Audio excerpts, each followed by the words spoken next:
बच्चों, सबसे पहले ये इकोनॉमिस्ट क्या होता है? इकोनॉमिस्ट होता है जिन्होंने इकोनॉमिक्स के बारे में स्टडी की है, who the study of economics, ठीक है। दो person who study the economics, ठीक है। सबसे पहले जो पहले हमारे इकोनॉमिस्ट हैं वो है हमारे Adam Smith.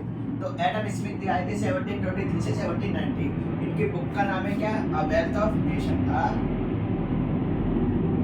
Wealth of nation, ठीक है। ये उनकी क्या बहुत फेमस बुक है, वेल्थ ऑफ नेशन, ठीक है। अब जैसे कि बहुत सारे एग्जाम में पूछा जाता है कि एडम स्मिथ की बुक का नाम क्या है, तो ये याद रखना, इनकी पूरी बुक का नाम है inquiry of nature of wealth of nation, जो कब पब्लिश हुई थी? वो हुई थी 1776 में ये बुक क्या पब्लिश हुई थी। अब इन्होंने वो बुक के बारे में एक थ्योरी दी है। थ्योरी क्या है कि इकोनॉमिक्स इज अ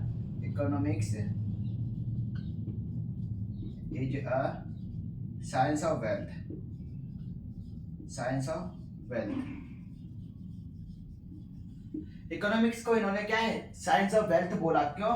क्योंकि इन्होंने बोला कि जो गुड्स हैं, गुड्स क्या करते हैं, गुड्स का सेटिस्फैक्शन इन्होंने बताया। जैसे सबसे एग्जांपल अगर हम इसमें ले लें तो एग्जांपल क्या लेंगे? मनी, ठीक है। अब इन्होंने वो गुड्स सेटिस्फैक्शन इसीलिए बोला क्योंकि मनी एक ऐसी चीज है जो क्या है सारी वांट्स को क्या सेटिस्फाई कर सकता है। एक एक वांट्स को क्या मनी सेटिस्फाई करता है, इसीलिए उन्होंने इस थ्योरी में उन्होंने बताया। अगला जो थिंकर है वो है हमारे अल्फ्रेड मार्शल। तो बच्चे मुझे बताइए कमेंट करके कि who is the father of modern micro economics. तो वो मॉडर्न माइक्रो इकोनॉमिक्स के फादर हैं अल्फ्रेड मार्शल, जो 1842 से 1924 के बीच में आए थे, ठीक है। इनकी जो बुक है, इनकी बुक का नाम है क्या? Welfare of nation, welfare of nation. तो मोस्ट फेमस बुक है ये वेलफेयर ऑफ नेशन। कब पब्लिश हुई थी? ये पब्लिश हुई थी 1890, 1890 में ये बुक पब्लिश हुई थी। तो बच्चों इनकी जो थ्योरी क्या कहती है? इनकी थ्योरी बोलती है कि इनकी थ्योरी में केवल तीन लोगों के बारे में बताया, मैन, बिजनेस और वेल्थ। इन तीनों के बारे में इन्होंने क्या इस थ्योरी में बताया था। इन्होंने बताया कि economics is a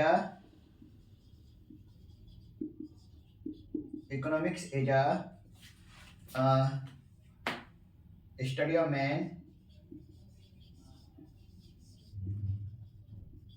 in the ordinary in the business of life। देखो ये इन्होंने बिजनेस क्यों बढ़ा? देखो बिजनेस क्या होता है कि हमारी एम्प्लॉयमेंट को बढ़ा देता है और अनएम्प्लॉयमेंट को कम करता है। ये बिजनेस का काम होता है, याद रखना इस चीज को, ठीक है। बिजनेस क्या करेगा? एम्प्लॉयमेंट को बढ़ाएगा और अनएम्प्लॉयमेंट को कम कर देता है। ये बिजनेस का रोल होता है, ठीक है। अब जैसे एग्जांपल में इसका हम लेंगे क्या? Main example subsidies. अगर हम सब्सिडी देते जाएंगे तो क्या होगा कि लोगों को काम मिलता रहेगा नहीं, सब्सिडी दे देंगे तो ये क्या बैलेंस आउट हो जाता है, ठीक है। Economics is the study of man in the ordinary business of life. तीन लोगों के बारे में इन्होंने बताया, मैन के बारे में, बिजनेस के बारे में और वेल्थ के बारे में। एक तरफ तो उन्होंने वेल्थ की डेफिनेशन के बारे में स्टडी भी की है, फिर मैन के बारे में मुझे बताया।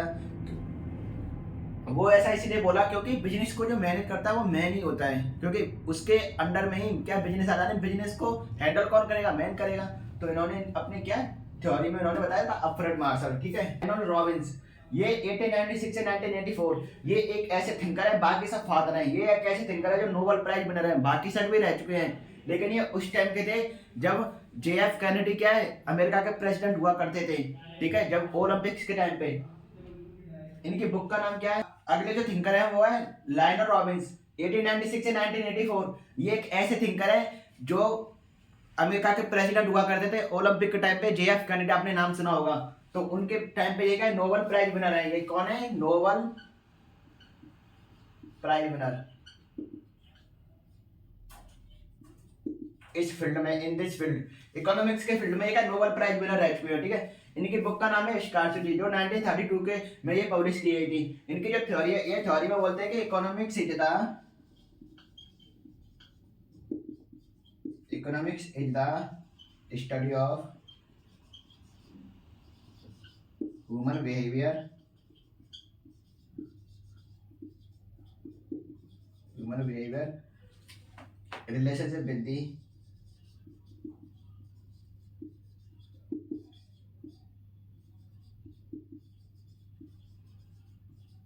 end of scarce resources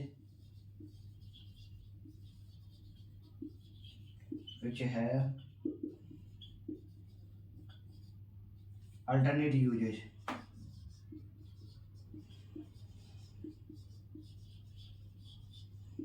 ठीक है, इन्होंने स्कार्सिटी, देखो स्कार्सिटी क्या होता है, limitation of supply in the relation of demand of for commodity. ठीक है, इन्होंने स्कार्सिटी के बारे में ही बताया है। स्कार्स रिसोर्सेज यानी कि हम लिमिटेड रिसोर्सेज में कैसे हम उनका यूज कर सकते हैं। ठीक है, ये इन्होंने अपने डेफिनेशन में बताया। ठीक है, अगले थिंकर है एंथनी सैमुअल्सन। एंथनी सैमुअल्सन हुए थे 1950 से लेकर 2009। इनकी बुक का नाम क्या है, growth oriented.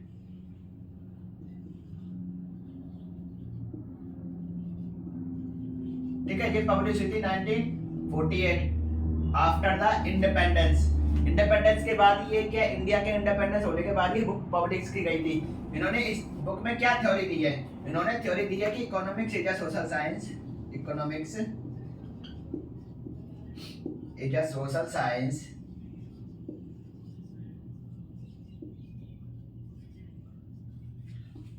which society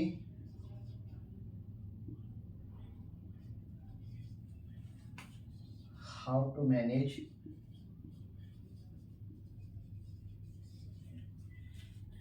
scarce limited resources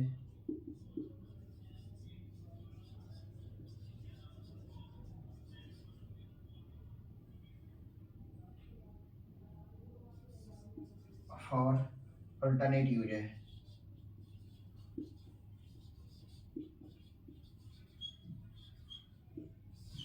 ठीक है, अब इन्होंने क्या बताया, ग्रोथ ओरिएंटेड इनकी बुक है। इन्होंने बताया था कि इकोनॉमिक्स क्या है, एक सोशल साइंस का पार्ट है जो सोसाइटी मैनेज करती है लिमिटेड रिसोर्सेज। अगर मेरे पास लिमिटेड रिसोर्सेज होंगे तो मैं उनका अल्टरनेट यूज कैसे कर सकता हूँ, ये इस थ्योरी में उन्होंने बताया। ये चार ऐसे फेमस थिंकर हैं जिन्होंने अलग अलग डेफिनेशन इकोनॉमिक्स की दी है। तो बच्चों, आपको ये अच्छे से समझ में आ गया होगा। अगर कोई क्वेरी हो तो मेरे कमेंट में पूछ सकते हैं। तब तक के लिए मेरे चैनल को लाइक, शेयर एंड सब्सक्राइब कीजिए। Thank you.